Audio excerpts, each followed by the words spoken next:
The strength of your leadership is in the accuracy of your followership. The strength of your leadership is in the accuracy of your followership.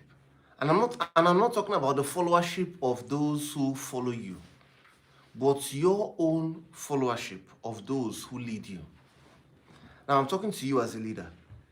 In the Roman Empire, they used to describe their authority or their strength using the word, I'm someone under authority. You never heard them say, I'm someone in authority. Oh, I'm a man in authority in this region. Oh, I'm in charge of this. No, they would always describe themselves as, I'm someone under authority. This meant to them that the only way you can be in authority is if you're under authority.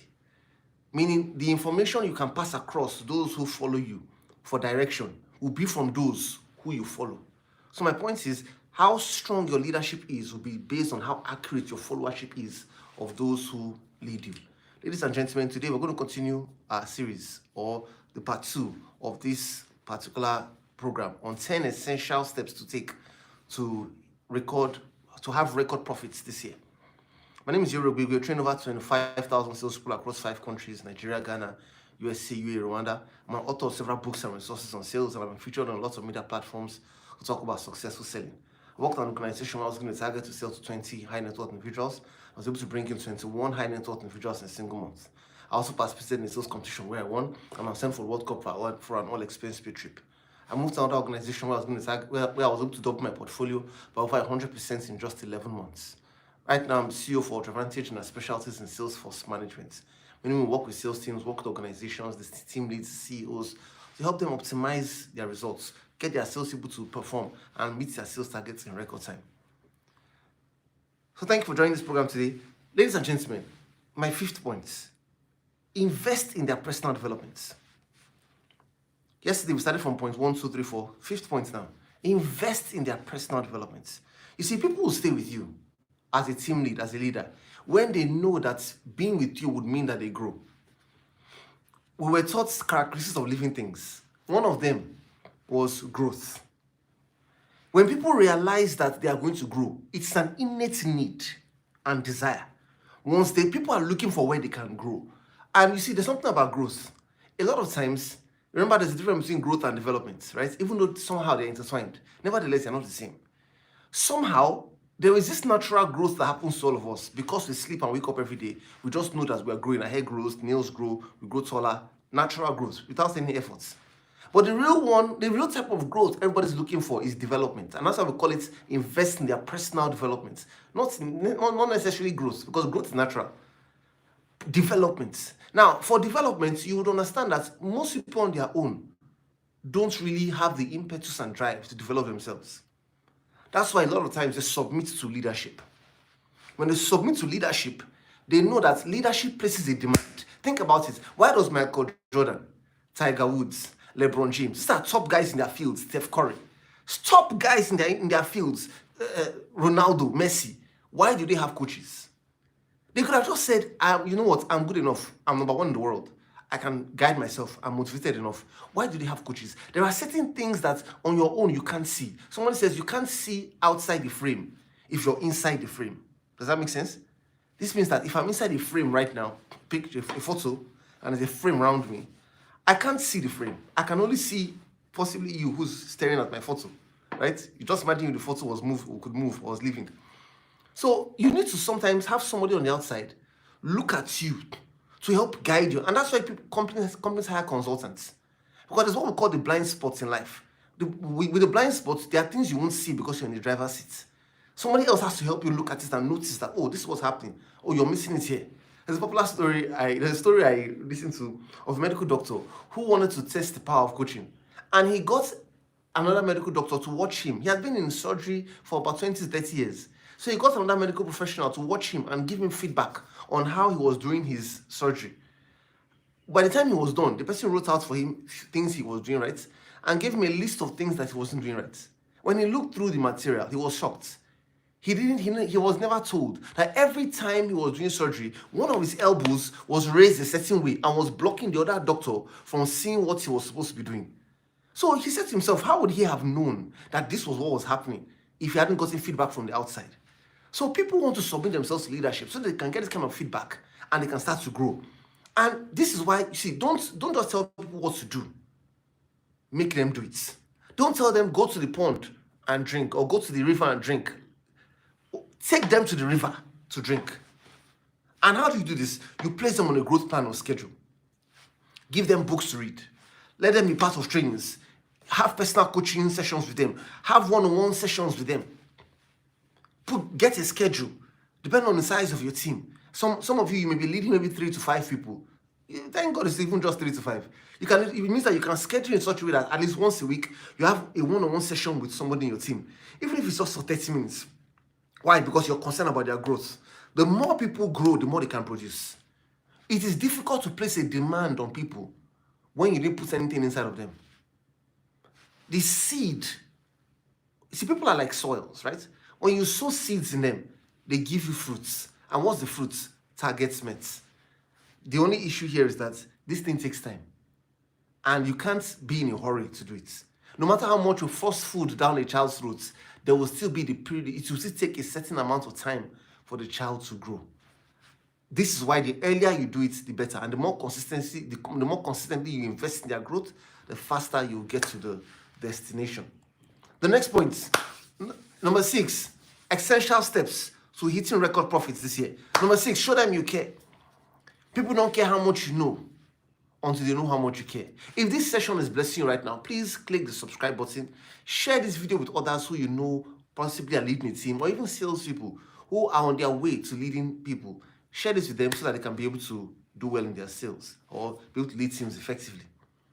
You know, I always talk about the fact of sharing to other other salespeople, because you see, because you are meeting sales targets doesn't mean you're qualified to lead other people. Leadership is a skill on its own. For example, number 6, show them you care. Showing people you care is not enough to have it in your heart and say, but you know I love you. But I care about you. You must prove it. That's why we say show them. People don't care how much you know until they know how much you care. Look at their birthdays. It must not be missed. You're a team lead. They see you as they see you like a parent figure. Can a child have a birthday and the parents will not buy the child a cake? I'm just saying.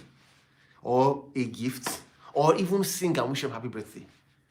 So there's no reason why you as a team lead, people in your team, maybe your core executives, depending on how large your team is, or your sales people, whatever the structure you have, they should at least get a cake from you as a leader.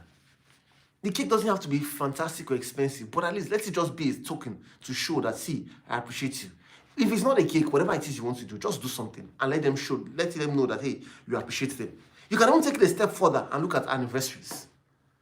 Look at special events. If there's any special naming or burial for any reason, make sure that you are there and you're represented.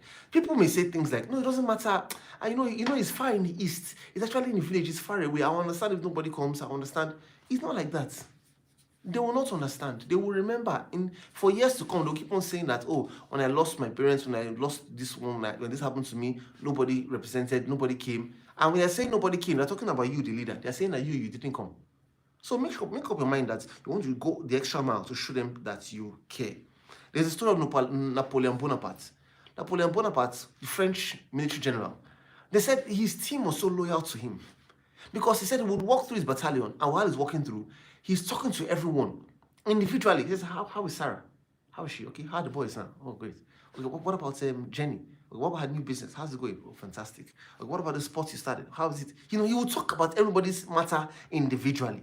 Do you know everybody's name or everybody's situation individually?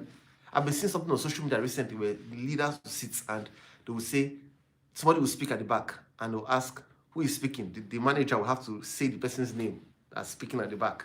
You know, I like that thing I've been seeing because it just shows that they're trying to show you that as a leader, know your people in details. You see some people, they don't even know the people that they're leading, they don't even know their surnames. That will not be fair. Show them you care and they'll go the extra mile to work with you. Number 7, now we are going into the meat of, not meat, has been the meat so far, but the point is that the first 7 steps have been about internal things that you as leader must take care of and do. Now, these points talk about how do you now bring execution for results. Number 7, cast your vision. What is the vision of the team? What are we trying to achieve? The vision, see, don't look at vision as something spiritual. Don't look at vision as, oh wow, I saw something while I was sleeping. Vision just simply means in your mind, what's the future of this thing? That's all. In your mind, what's the future of this thing? This is January, if this was January, for example, and you say the future of this team is that by October we've busted our budget. That's the vision. That's the vision. So communicate it again and again. In every meeting you have, before you start the meeting, remind them of the vision. You must cast the vision. See, when it comes to leading people, people are not looking for new information so that they can produce results. They are looking for repeated information that can become second nature or a culture for them, so that that's new information and that culture will drive them into action. Think about what the TV media has done to us in the world today. Look how television has programmed us to behave a certain way and do certain things. You need to also use casting a vision consistently. Like you cast information through the TV screen. You cast the vision through several means so that people can start to understand what you're trying to do and start to run with it. The more people hear the vision, see, people have not heard until they start to complain that you're saying it too many times. That's only when they've started to hear it. Because the proof that people have started to hear is that they can say that to their mouth because you have said it to them so many times. So get them to memorize the vision. Say it to them again and again, again and again. Debate it, sing it, plan with it, be creative on how to communicate it. When people realize that this your vision is beyond you, especially, there's a story I read about a man who was leading 50 people for about 3 years, no salary. Because of the vision he had cast to them. And no money was coming in.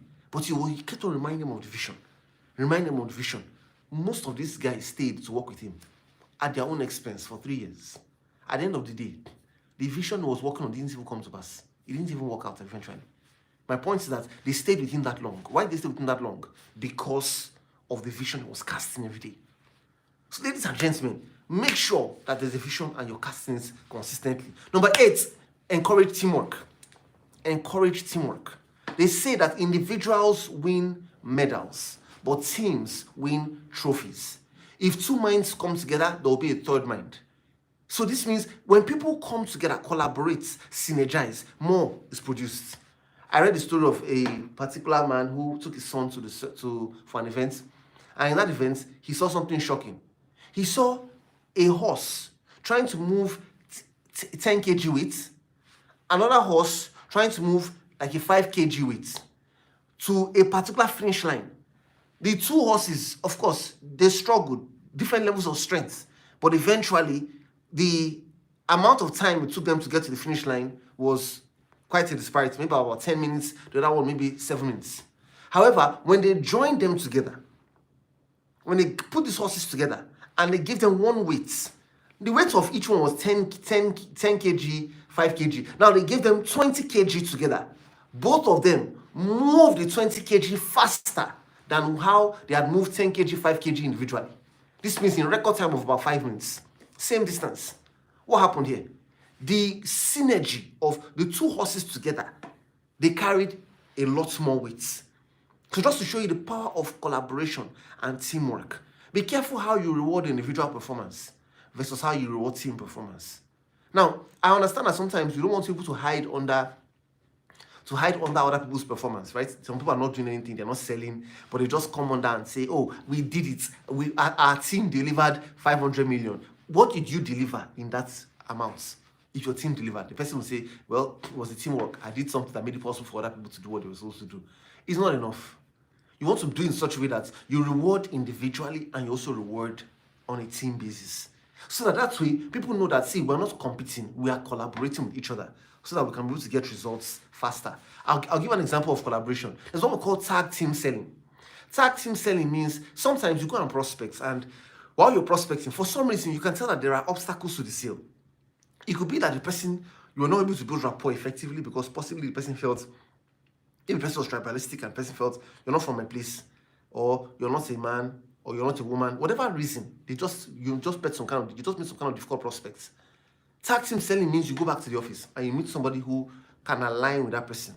So maybe you get somebody from your office who is the same tribe, or same sex, or opposite sex in some cases, and all of a sudden you realize that the person you're about to you can close the sale because of that. That's tag team selling.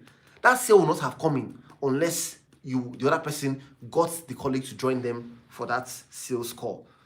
So you want to put these things to work and encourage teamwork so that your team can be more effective and do a lot more.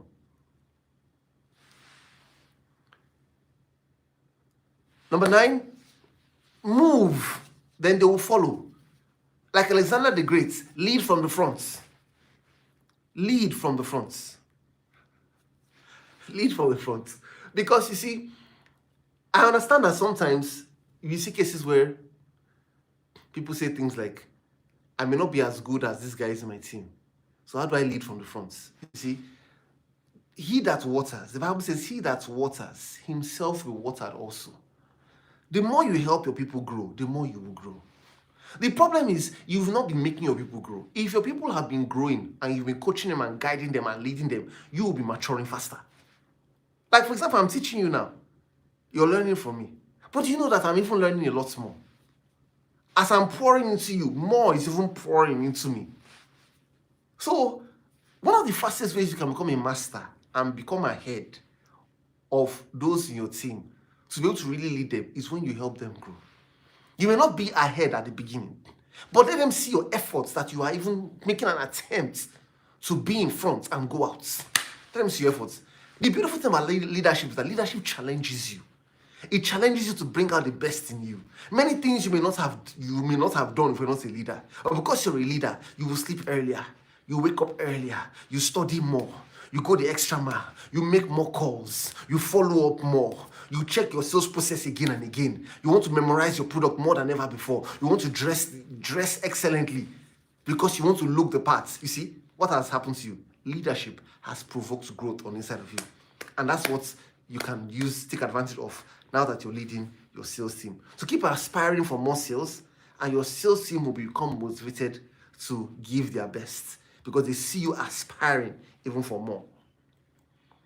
Then number 10, finally, rinse and repeat. Be willing to try again even if you fail. Sometimes you put these things to work and it looks like things are still not moving the way they should move. Believe in yourself.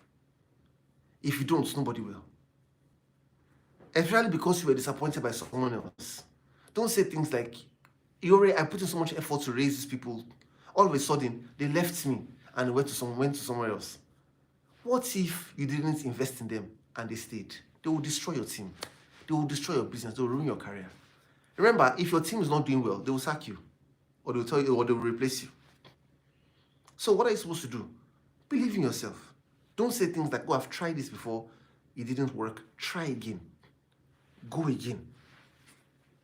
If you're true to yourself and you are the leader you were born to be, then not only will your sales team follow you, the world itself will follow you. So ladies and gentlemen, thank you for watching this program. Remember what I said, be willing to try again. Continue till this works, because these are the principles you require to lead your team to record profits this year. Thank you for watching this video. If you haven't watched this video, this is going to be a great blessing to you. Please watch it right away. Remember to like, remember to share this video with others, and don't forget to subscribe as well. Thanks so much for watching. I look forward to seeing you in the next video.